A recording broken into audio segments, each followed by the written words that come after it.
Namaste children. Have you all tried the accessibility options in your system children? If not, try it today. Don't forget children. Let me move on to the next session, networking fundamentals today. In this session, you are going to learn about the basic fundamental concepts under networking and internet connections.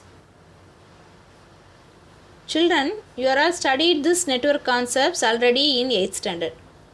Hope you remembered that. What do you mean by standalone computer? Standalone computer means single computer. If you connect two or more machines using cables or satellites under one system is called networking. What is the use of networking? You can share the hardware and software resources. What are the devices used for networking? NIC, that is Network Interface Card, hubs, switches, repeaters, bridge, router, modem. These are the devices used for networking. Let us see the categories of networks now. Based on architecture, it is divided into two. First one is peer-to-peer architecture. Second one is client-server architecture. Peer-to-peer architecture is also called P2P architecture. In this type, all computers have an equal status. Next one, client-server architecture. In this type, certain computers have special dedicated tasks. It is also providing services to other computer in the same network. In this architecture, service providing system is called server. Services receiving system is called clients. Based on geographical area, network is divided into four types. What are they? One is LAN, another one is MAN, third one is WAN, fourth one is PAN. What is the expansion of these things, children? LAN means local area network, MAN means metropolitan area network, WAN means wide area network, PAN means personal area network. In LAN network, you can connect the systems within the room or building through cables. Example for this is school and colleges. In metropolitan area network, we can connect the system within the city. The cable TV network in our city is an example of MAN. In wide area network, you can connect systems through satellites. Okay, it facilitates fast and efficient exchange of information at lesser cost. Internet is the example of WAN network. Now, let us see the advantages of networking. Okay, one by one we'll see. Data sharing, hardware sharing, internet access sharing, usage of network based applications. First one, what I said, data sharing. Networking allows data sharing, so you can send what? Document, text file, audio, video, spreadsheet, presentation to other users. And what do you mean by hardware sharing? You can share the hardwares like printers and scanners. Instead of purchasing 10 printers, you can purchase one that can be shared among multiple users. So it will reduce the cost also. Okay. Next one is internet access sharing. You can purchase only one internet connection and you can share among other computer in a network. Last one is usage of network based application. Network based applications such as web browser, email clients, chat application, audio video calling is another advantage. Let us see about internet now. Okay. Internet means international network of computers. You can also define it as networks of network because it connects computers all over the world forming a network. Okay. Internet is the most useful technology. Am I right, children? Internet is used by all age groups. Students are using it for learning. Okay, you people are using for e-learning. Okay, teachers are using it for enriching them. Okay, business people using it to create financial database, to do business through online. Example, e-commerce. Okay, general public using it as a entertainment media. Okay, to connect internet we need one important device. What is the device, children? Yes, the device name is modem. What is the expansion of modem?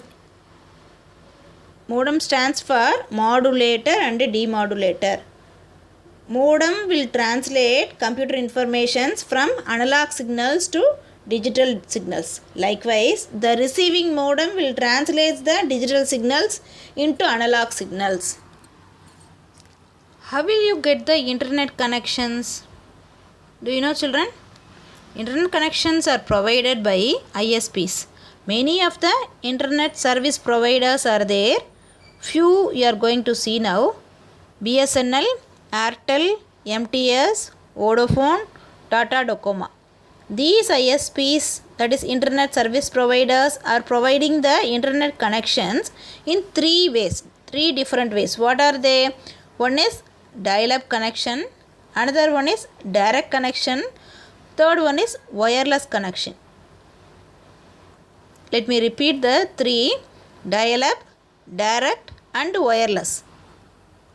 Choosing connectivity depends on their usage and availability of particular technology. Now, let us see the types of common internet connectivity. Many internet connectivity are there. It is categorized into two types. One is wired, another one is wireless. Under wired connectivity, you have dial-up, DSL and cable internet access. Under wireless connectivity, you have 3G, WiMAX and Wi-Fi. So, let us see these connectivity in detail, children. In dial-up connection, with the help of modem, we connect our system to ISP's telephone line. Comparing to other connectivity, it is cheap, but it is very slow. DSL means Digital Subscriber Line. DSL service is delivered along with wired telephone service on the same telephone line. Third one is cable internet access. It is a form of broadband internet access.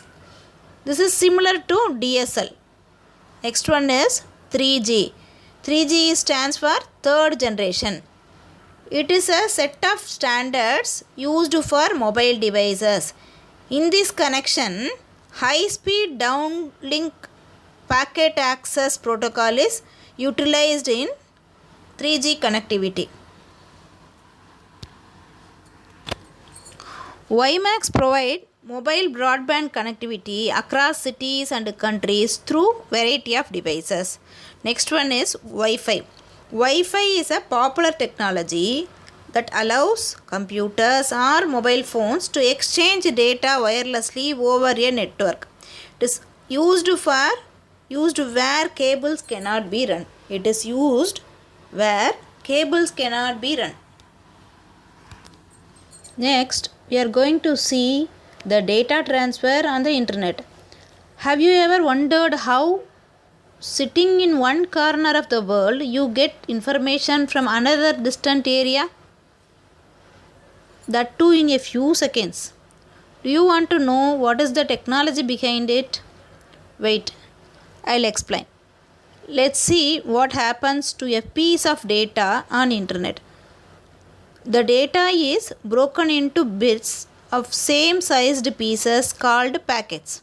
A header is added to each packet explaining where the data has come from, where it should end up and where it fits in with the rest of the packets.